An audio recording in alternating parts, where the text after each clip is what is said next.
Selamat malam, Kaltim Headline Malam kembali hadir bersama saya, Rosmi Rahma. Sejumlah informasi penting akan kami hadirkan untuk Anda dan berikut di antaranya. Kaltim Fair selama 5 hari di Atrium Big Mall Samarinda berakhir ditutup Kepala Dinas Pariwisata Kaltim Sri Wahyuni. Panitia mencatat terjadi penurunan jumlah peserta maupun transaksi dibanding masa sebelum pandemi COVID-19.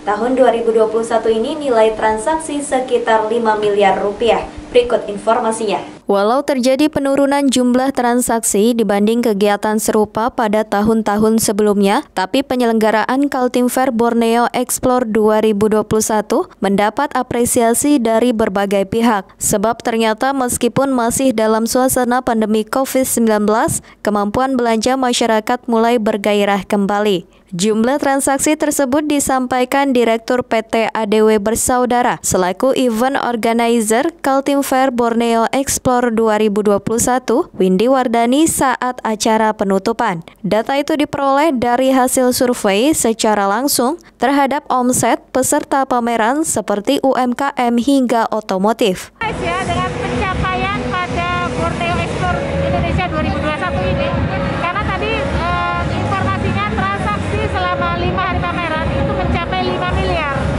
Tentu ini bukan nilai yang sedikit. Ketika pandemi, masyarakat kita masih bisa belanja spending ya untuk membantu UMKM. Karena belanjanya itu kepada produk UMKM, fashion dan juga ada otomotif.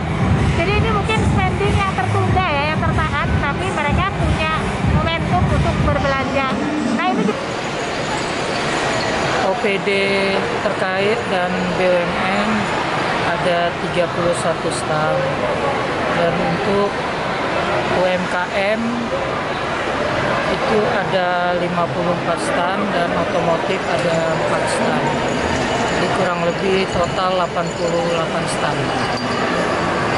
Kaltim Fair ataupun Explore Borneo ini Bang, ini kan dilakukan tiap tahun. Betul. Apakah kira-kira di masa pandemi dengan tahun-tahun kemarin itu seperti apa penilaian Abang? Ya, memang penyelenggaraan masa pandemik ini memang penyelenggaraan masa pandemik ini sangat-sangat terpukul ya bagi usaha kecil menengah kita, terutama dari jumlah pengunjung berbeda seperti tahun-tahun lalu, karena memang masih yang pertama daya beli ekonomi juga turun, yang kedua juga orang masih jaga jarak dan kita juga membatasi pengunjung. Selain menyampaikan apresiasi terhadap pelaksanaan Kaltim Fair 2021, Kadis Pariwisata juga mengingatkan para pelaku usaha pariwisata untuk memperbaiki sistem protokol kesehatan di masing-masing usahanya. Setiap usaha wisata wajib dilengkapi dengan CHSE atau Cleanliness, Health, Safety, dan Environment Sustainability.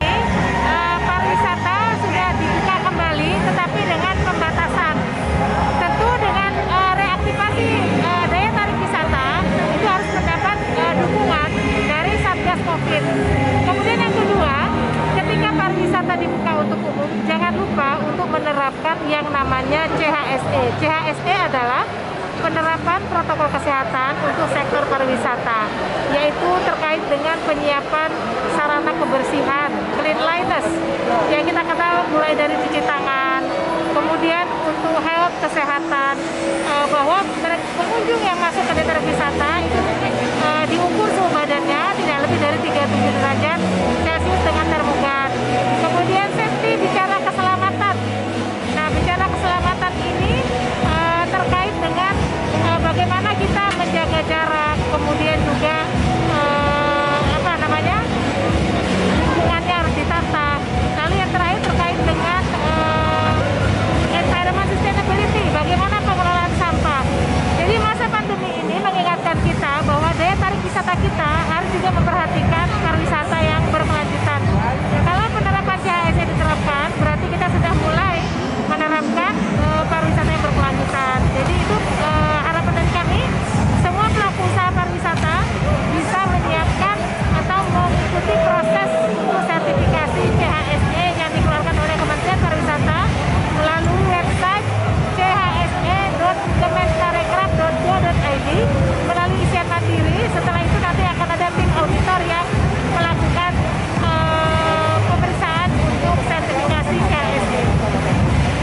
Diakui oleh penyelenggara Kaltim Fair 2021, masalah pandemi COVID-19 yang masih terjadi di Kaltim menjadi faktor penghambat seluruh rangkaian acara pameran pembangunan.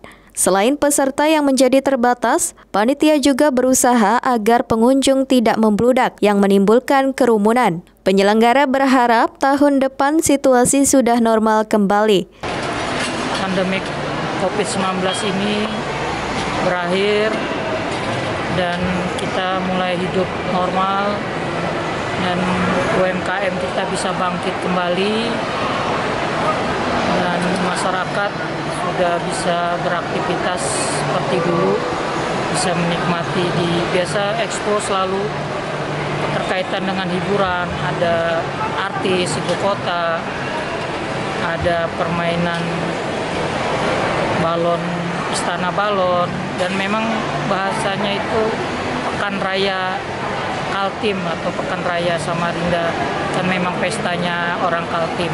Pameran pembangunan Kaltim Fair tahun 2021 adalah yang ke-11 kali dilaksanakan. Sebelum ada pandemi COVID-19, acara diadakan di Convention Hall Gor Sempaja Samarinda yang kapasitasnya lebih besar. Tim Kaltim TV Hardin melaporkan.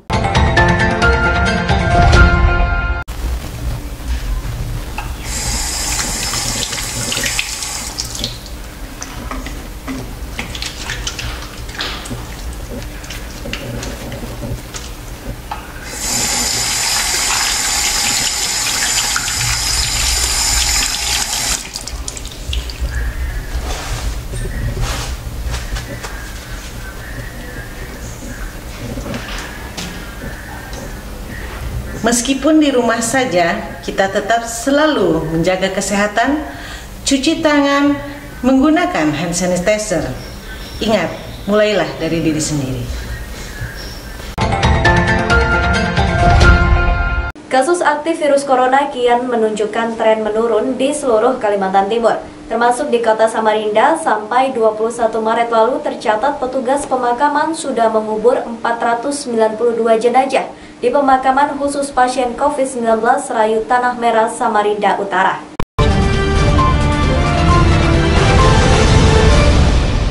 Kasus aktif virus corona kian menunjukkan tren menurun di seluruh Kalimantan Timur, termasuk di kota Samarinda. Sampai 21 Maret lalu tercatat petugas pemakaman sudah mengubur 492 jenazah di pemakaman khusus pasien COVID-19 Serayu Tanah Merah, Samarinda Utara. Berikut informasinya.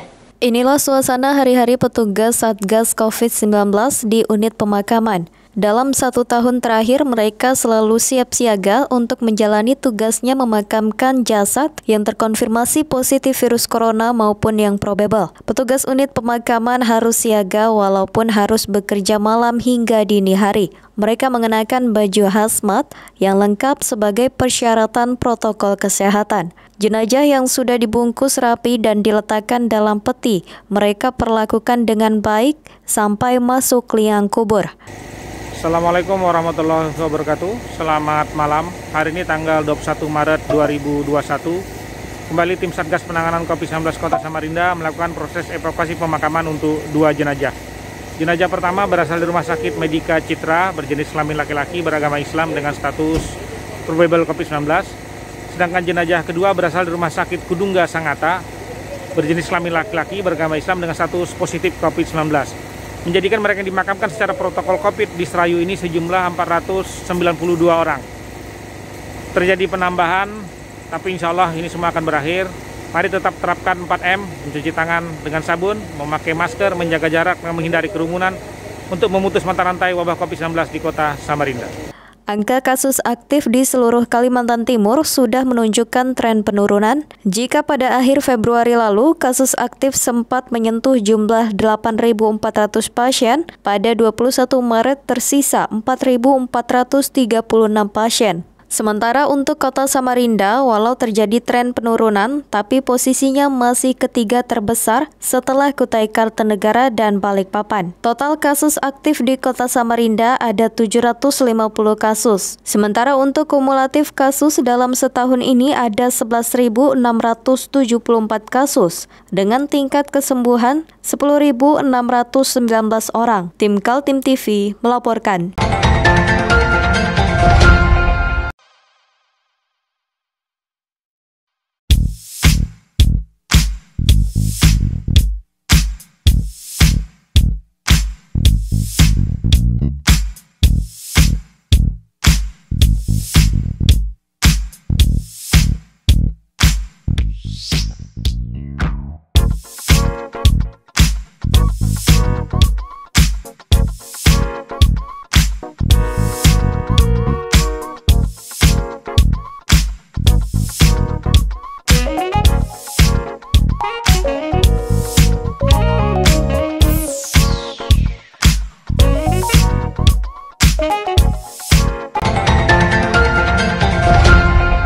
Dua pejabat pemerintah hadir pada acara peresmian kantor sekretariat Kerukunan Keluarga Sulawesi Selatan Kaltim. Mereka adalah Wakil Gubernur Hadi Mulyadi dan Wali Kota Samarinda Andi Harun. Berikut informasinya.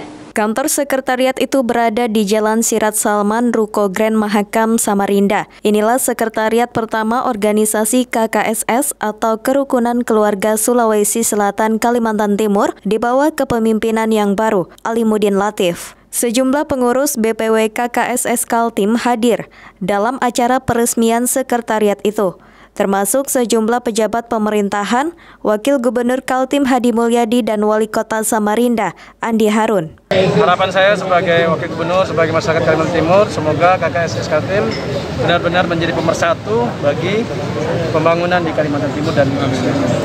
Pak, seberapa penting sih paguyuban ini untuk perkembangan Kaltim, Pak? Seluruh paguyuban penting, karena dengan paguyuban itu ada rasa kebersamaan, ada rasa kebersatuan, sehingga mereka bisa saling membantu, saling mengisi di antara bersama mereka. Biasanya kalau orang sesama asal daerah itu ada hubungan emosional yang erat. Cuman ingat, jangan itu kemudian menjadi alat pemecah belah. Justru dia harus menjadi alat pemersatu. Ya, saya berharap seluruh pengurus melaksanakan amanat Nuswil dengan sebaik-baiknya dan terutama melakukan pembinaan terhadap warga KKSS agar terus berkontribusi. Sekretariat ini terbilang kecil ya. Kita ada sekitar 40 paguyuban kelompok kerukunan keluarga di dalam KKSS yang berhimpun. Tentu untuk ukuran sekretariat ini sebesar, tapi karena kita 40 tentu akan terasa kecil. Yang kedua, sekretariat KKSS itu sedapat mungkin tidak berbentuk ruko. Dia ada mengembangkan seni budaya, sehingga di sana muncul pelatihan pesan, pelatihan karakter, untuk bersama-sama dengan etnis lain, semua elemen masyarakat membangun Kalimantan Timur. Alimuddin Latif terpilih secara aklamasi dalam musyawarah wilayah KKSS Kaltim ke-8 yang berlangsung 5 Maret lalu. Organisasi itu adalah rumah besar bagi paguyuban etnis di seluruh provinsi Sulawesi Selatan. Dengan jumlah anggota 40 etnis, dengan populasi ratusan ribu jiwa di Kalimantan Timur, organisasi ini memberi pengaruh dalam dinamika sosial politik di daerah ini. Ini bagian dari komitmen saya dan teman-teman setelah terpilih jadi Ketua KKSS Kalimantan Timur untuk segera mengadakan sekretariat. Karena selama ini Badan Pengurus Wilayah Kalimantan Timur KKSS Kalimantan Timur itu sekretariatnya nggak ada. Jadi ini yang didambakan, yang didam-damkan warga dan pengurus khususnya untuk dapat berkumpul, berkoordinasi baik dengan pengurus KKSS sendiri dengan pilar-pilar dan badan otonom. untuk memudahkan koordinasi. Dan orang Sulawesi itu punya ciri khas selalu berkumpul, bersilaturahim untuk berbincang ya banyak hal. Ya mudah-mudahan ini bisa jadi tempat sementara untuk berkumpul pengurus dan warga KKSS khususnya di sekretariat ini, karena insya Allah kami mohon doa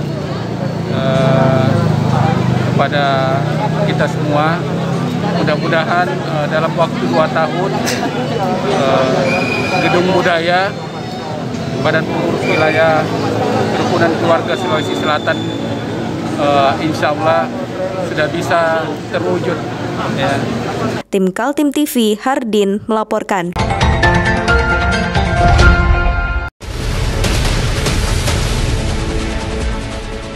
Mari kita memerangi virus corona dengan mematuhi imbauan pemerintah. Stay at home.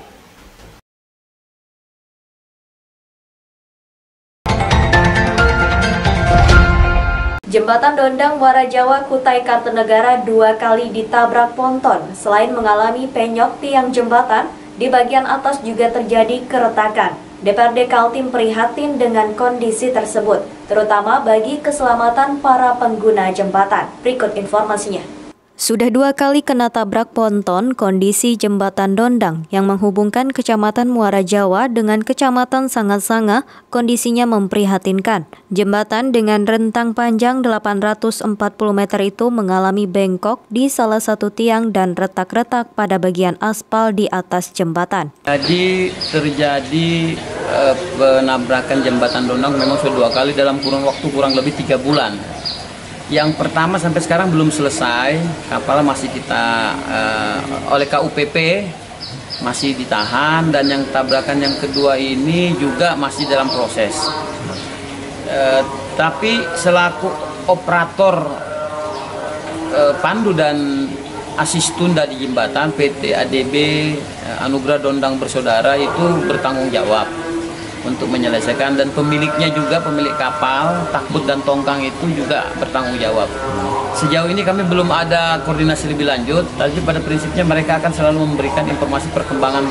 Belum ada informasi resmi tentang laik atau tidaknya jembatan dengan kondisi terkini untuk dilalui oleh kendaraan bermotor. DPRD Kaltim sendiri masih menjadwal pertemuan dengan pihak pemerintah maupun perusahaan kapal ponton yang telah menabrak jembatan.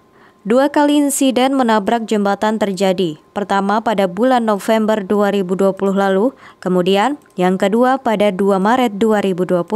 Pada peristiwa kedua diperoleh informasi ada dugaan kelalaian pihak kru tongkang. Karena tongkang lepas dari tali tambat sampai akhirnya terbawa arus dan menabrak jembatan. Jadi kemarin kita sudah berkoordinasi dengan Kepala Dinas PUPR, kemudian Kepala Dinas Perhubungan Provinsi. Mereka akan bertanggung jawab dengan membuat pernyataan resmi di depan kita bahwa dia akan mengganti dan memperbaiki jembatan yang sudah rusak karena tertabrak ponton di Dondang. Kapan itu realisasinya, Pak? Secepatnya. Karena kami kemarin hearing terakhir kalau tidak salah 2 minggu yang lalu. Jadi mudah-mudahan setelah kami ada membuat dari Bamus sudah ada jadwal, kami akan panggil kembali untuk menanyakan kejelasan sejauh mana. Masalah jembatan tertabrak kapal ponton bukan saja dialami oleh jembatan Dondang, tapi juga jembatan-jembatan yang ada di Sungai Mahakam. Sudah berkali-kali jembatan Mahakam 1 maupun jembatan Mahakam 2 mengalami insiden. Sejauh ini penabrak dikenakan denda perbaikan. Tim Kaltim TV, Hardin melaporkan.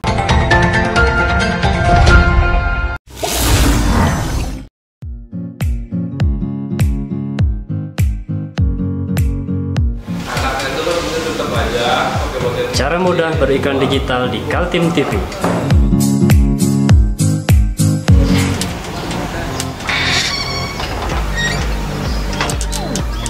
Yang pertama, jadilah sahabat Kaltim TV.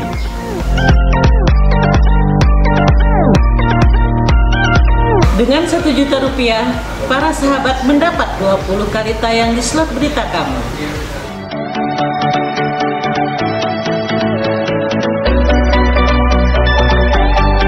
Dengan 20 detik dapat menjangkau 20.000 penonton.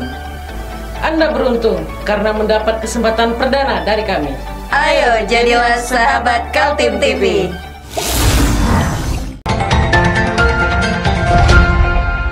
Informasi selanjutnya soal rencana perpindahan ibu kota negara dari Jakarta ke Kalimantan Timur menjadi topik hangat acara webinar yang digelar dalam rangkaian Kaltim Fair 2021 di Atrium Big Mall Samarinda. Menghadirkan pembicara secara virtual dari Bappenas dipastikan meski pandemi rencana itu masih on progress. Inilah kabar yang ditunggu-tunggu warga Kalimantan Timur dalam suasana pandemi COVID-19 yang masih belum juga reda. Rencana perpindahan ibu kota negara ternyata tetap masih berjalan. Hal itu disampaikan oleh Deputi Bidang Pengembangan Regional Bappenas, Insinyur Rudi S. Prawiradinata, dalam sebuah webinar yang digelar dalam rangkaian acara Kaltim Fair Borneo Explore 2021 tentang rencana perpindahan IKN masih on progress. Pertanyaan muncul dari seorang wartawan senior di Kalimantan Timur, Charles Yahaan. Lantaran adanya catatan sejarah, rencana perpindahan ibu kota negara pertama kali muncul zaman Soekarno, tapi gagal terus. Begitu juga pada zaman Soeharto hingga Susilo Bambang Yudhoyono. Kita di Kalimantan Timur memang masih bertanya-tanya. Bapak tadi sudah sepanjang lebar mengatakan bahwa memang ini masih on progress. Alhamdulillah bahwa ini masih on progress. IKN tidak mati suri. Jangan ada peristiwa lagi seperti zaman Bung Karno dulu sudah direncanakan, zaman Pak Harto sudah direncanakan, tapi akhirnya kandas-kandas lagi. Nah, mudah-mudahan pada saat ini tidak, memang pandemi kita memaklumin itu. Tadi memang yang terjadi di lapangan Pak Rudi saat ini adalah bahwa spekulan tanah itu sudah terjadi di mana-mana. Jadi ini yang kita pengen sekali, misalnya katakanlah ada apa ya istilahnya penanda kalau punya tanah itu dipatok lah pemerintah gitu kan, bahwa ini tanah IKN, bahwa jadi jangan terjadi konflik-konflik yang nanti justru berbahaya bagi masyarakat di sini. Menjawab pertanyaan itu, Rudi Prawiradinata menegaskan kalau selama ini pemerintah pusat, terutama Bappenas masih berjalan sesuai dengan rencana. Perencanaan semakin dimatangkan, namun pembangunan fisik belum dilakukan karena terhalang adanya pandemi COVID-19. Sebetulnya kembali saya sampaikan bahwa rencana pembangunan ibu kota tetap berjalan. Sebetulnya selama pandemi di 2020 pun kita tetap terus bekerja Pak, menyelesaikan master plan itu kan.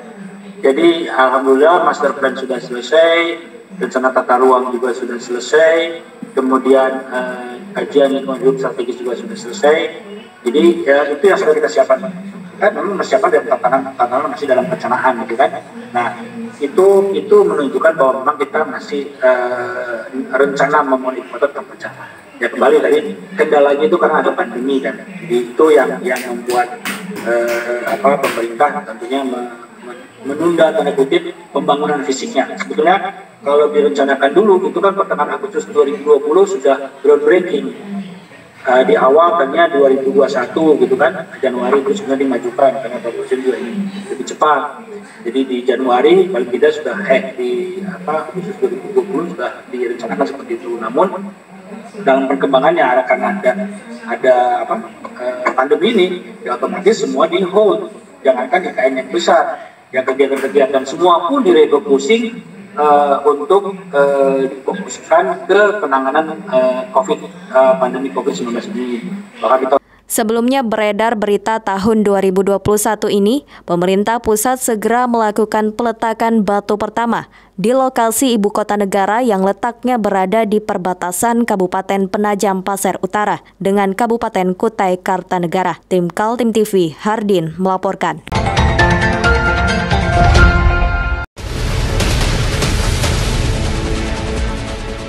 Mari kita memerangi virus corona dengan mematuhi imbauan pemerintah, stay at home.